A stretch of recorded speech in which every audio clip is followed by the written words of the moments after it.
पहली press conference. DGISPR major general Ahmed Sharif Chaudhry ने बिला आखिर पहली प्रेस कॉन्फ्रेंस कर ही दी है। जब से जनरल आसिम मुनीर ने पाक फौज की कमान संभाली है, सहाफियों के साथ ये पहली मुफस्सल प्रेस कॉन्फ्रेंस थी। मौजूदा पॉलिसी की यही समझ आई कि आर्मी चीफ कोई ज्यादा मीडिया इंटरैक्शन पर यकीन नहीं रखते, इसलिए अब ISPR इस तरह नहीं होगा जिस तरह जनरल बाजवा और जनरल राहिल शरीफ के दौर में था। अब कौन कहां तैनात है इसकी तशहीर नहीं की जा रही। आर्मी चीफ ने अपनी मीडिया कवरेज भी बहुत कम कर दी है, वरना पहले तो आर्मी चीफ की कवरेज रोजाना की बुनियाद पर सामने आती थी। इसलिए फौज की मीडिया पॉलिसी में वाज़ेह तब्दीली आई है और ये तब्दीली सब महसूस कर रहे हैं। मेजर जनरल अहमद शरीफ चौधरी ने भी तैनाती के कई माह बाद मीडिया से पहला इंटरेक्शन किया है, वरना ऐसे इंटरेक्शन बाकायदगी से होते थे। उन्होंने मीडिया के लोगों से इस तरह मुलाकातें भी शुरू नहीं की जैसे इनसे पहले की जाती थीं। इसलिए पॉलिसी में तब्दीली आई है। इसीलिए DGISPR ने कहा कि अब नई पॉलिसी में हर इल्जाम का जवाब देना जरूरी नहीं है, वरना पहले ये जरूरी था। जवाबुल जवाब का बहरहाल फायदा कम और नुकसान ज्यादा हुआ है। असूलन यही पॉलिसी दुरुस्त है। पाक फौज कोई सियासी जमात नहीं जो हर बात का जवाब दिया जाए।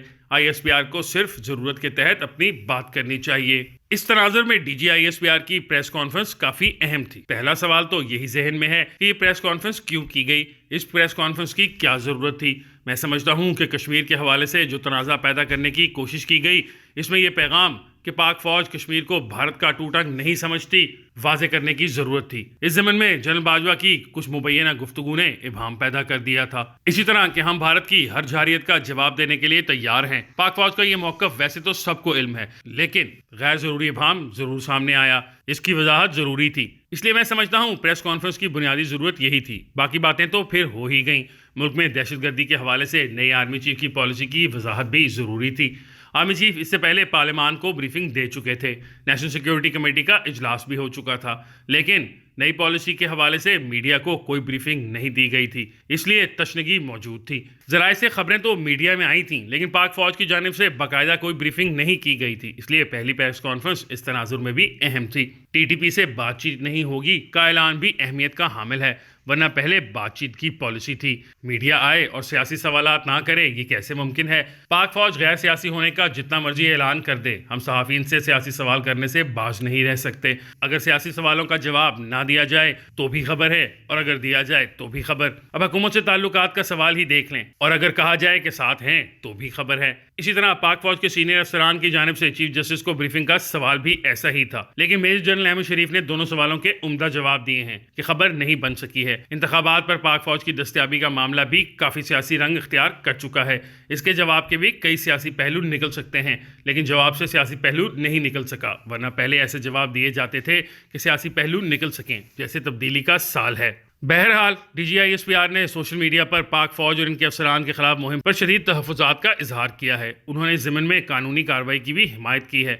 मैं समझता हूं कि अगर पाक फौज को गैर सियासी रखना है तो तमाम सियासी जमातों को मिलकर खुद के लिए एक रूल्स ऑफ गेम बनाने चाहिए। इसी तरह सहाफ़ियों, एंकर्स और रिपोर्टर्स को भी रूल्स ऑफ गेम बनाने की ज़रूरत है। जानबूझकर मनफी और गैर मुतल्लिक सवाल पूछना कोई सहाफ़त नहीं है। सोशल मीडिया पर मुहिम जोई ना तो मुल्क के मफाद में है, ना ही इसे आज़ादी इजहार राय करार दिया जा सकता है। हमें मानना होगा कि सोशल मीडिया के हथियार को पाक फौज को बदनाम करने और इन्हें दबाव में लाने के लिए इस्तेमाल किया गया है। इसीलिए मेजर जनरल अहमद शरीफ ने कहा है कि इस हवाले से कानून हरकत में आएगा। पाक फौज ने वाजे कर दिया है कि धौंस से दबाव में लाकर पाक फौज से कोई काम नहीं करवाया जा सकता है। ये पैगाम किसके लिए था सबको मालूम है। सोशल मीडिया पर आजकल जो मुहिम जोई हो रही है, इसमें एक सियासी जमात के लोग ही मुलव्वस निकले हैं। फिर बैरून मुल्क जो मुजाहरे किए गए हैं, इनमें भी पाक फौज और इसकी क़यादत के बारे में प्रोपेगेंडा किया गया है। इन मुजाहरों के मुंतज़मीन का भी सबको पता है। ये भी सबके सामने है कि इदारों के खिलाफ मुहिम जोई में अगर कोई गिरफ्तार हुआ तो इसको हीरो बनाकर कौन पेश करते हैं। इस हवाले से पाक फौज के पॉलिसी और जज्बात वाज़े सामने आए हैं कि किसी से कोई रियायत नहीं की जाएगी, ताहम कार्रवाई कानून के मुताबिक होगी। एक सवाल सबके जहन में है, मुल्क में जारी सियासी महाजराई में पाक फौज और बिलखसूस army chief general Asim Munir को सियासी रेफरी का किरदार अदा करना चाहिए।